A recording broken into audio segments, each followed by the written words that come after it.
అందరికీ నమస్కారం. చాలా రోజుల తర్వాత నా మనసుకు నచ్చిన విషయాలను మీకు నచ్చే విధంగా వీడియో చేయదలుచుకున్నాను.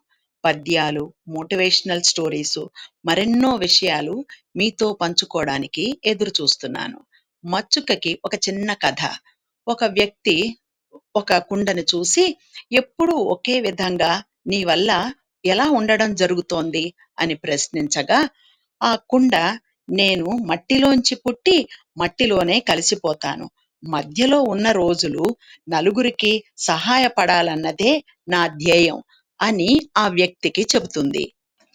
సరిగ్గా ఇదే విషయాన్ని శ్రీకృష్ణుడు భగవద్గీతలో అర్జునుడికి చెబుతాడు. ఈ ప్రపంచంలో ఏదీ శాశ్వతం కాదు.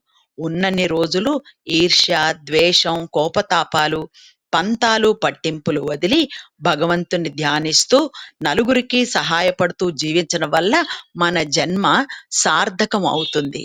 ఈ వీడియో మీకు నచ్చితే లైక్ చేయండి, షేర్ చేయండి, నా ఛానల్ని సబ్స్క్రైబ్ చేయండి. ధన్యవాదాలు.